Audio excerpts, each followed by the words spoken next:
It's Friday, May 9th, and it's time for your weekly recap. Magic Andrino, hey Chris, smiley face, what size do you think is the overall best for silks? Not too big and not too small, just perfect for most silk routines. Big smiley face, thank you.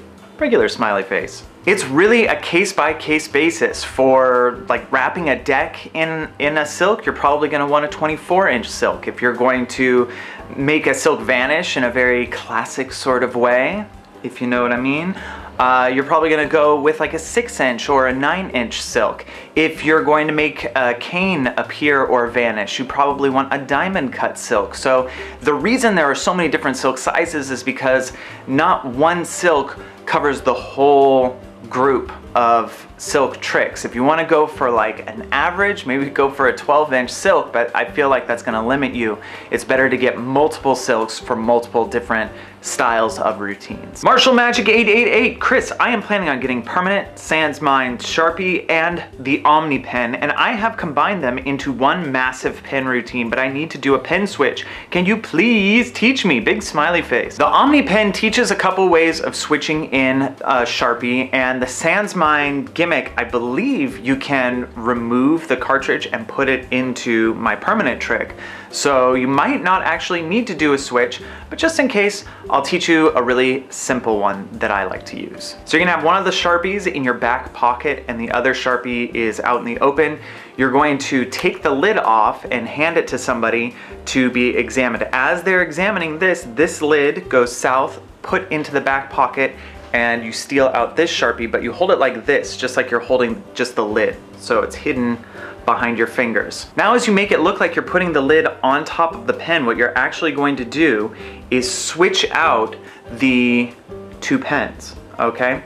So it looks like this. You've got this here, your fingers are curled behind, you've got your pinky accessible.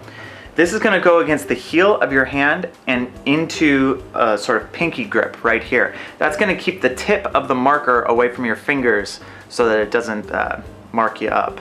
And then you're just going to switch grip from this pen to this pen as you come out to display. So once again, it looks like this. This is hidden behind this hand. You've got this.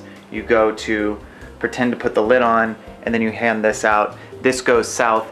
And you can either kind of put this half sticking out in your back pocket so that the tip doesn't touch you, or you can empty out the cartridge and make it so that this pen can't mark anything. You can be much more free and ditch it into a pocket or top it or whatever. 444RR, what's the best place to learn how to swallow a balloon? There is a DVD called Geek Magic, oddly enough, and in that they teach you how to swallow a balloon. It's a pretty good DVD, lots of interesting kind of weird magic tricks like that in the DVD, so definitely go check that out at magicgeek.com. Andrew Gator, hey Chris, what is a good way to introduce the appearing cane from silk into a routine? There's a couple different ways to justify a silk being brought into a routine.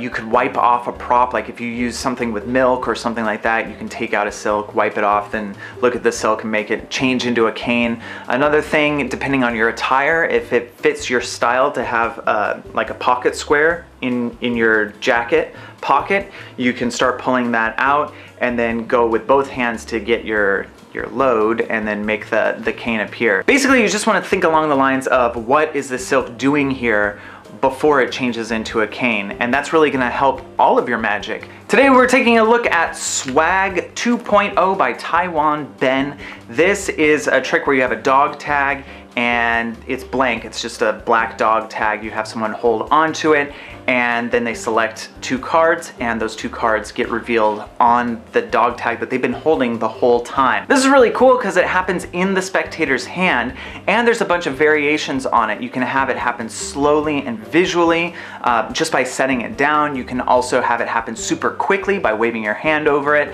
There's some really cool variations in here. Lots of gimmicks and supplies are included. You actually get two of the dog tag gimmicks. One is in color, one is in black and white, and you also get a couple of other things to make some of the other effects possible. If you're looking for a cool card reveal and if wearing a dog tag sort of fits your style, this is definitely something you want to check out.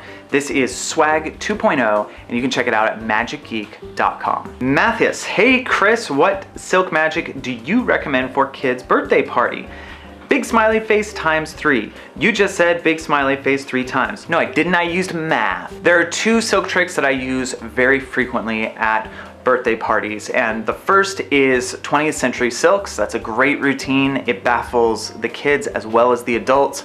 I also use the Mismade Flag because it is a very full, large routine that has a lot of laughs, and it goes over extremely well with kids and adults alike. Everybody loves the Mismade Flag. Come on. Rollin' magic. Hey Chris, I usually do a lot of card magic. I would like to expand to something new. Have any suggestions? Big smiley face, regular smiley face, winky smiley face, exclamation point. There is so much magic out there. One thing that I would recommend is looking at the top favorites at Magic Geek. If you go into any category, there's gonna be a thing up at the top that says our favorites. You click on that and it's gonna get rid of most of the magic that's there, because we've got thousands of products, and just put our favorite tricks in front of you. And these are tricks that I handpicked along with some of the other magicians here. So I mean, they're good magic tricks. That being said, if you're trying to branch out, my recommendation is to look for magic that's a little bit more organic. Magic that uses ordinary looking everyday objects, maybe stuff that you can borrow, do stuff with rings, coins, dollar bills. The linking mints is fantastic. Inner circle is fantastic. So I would look into that style of magic, because that's gonna open up new doors for you and new performance styles. Gavin, hey Chris, the only tricks with silks that I really use is the TT. I'm not gonna say the name and reveal the secret. What are some really visual and cool effects that don't require the TT? Thanks! Smiley face, big smiley face. Here's what I'm gonna do for this question. There are a ton of really great silk magic tricks out there, including the polka dot silk, the chameleon silks, the 20th century silks. There's tons of really great silk magic out there. I'm gonna put links to a bunch in the Magic Geek blog. So go to www.magicgeek.com/blog, look for the post that has this video in it, and I'll put a list of links for some really great silk magic in there.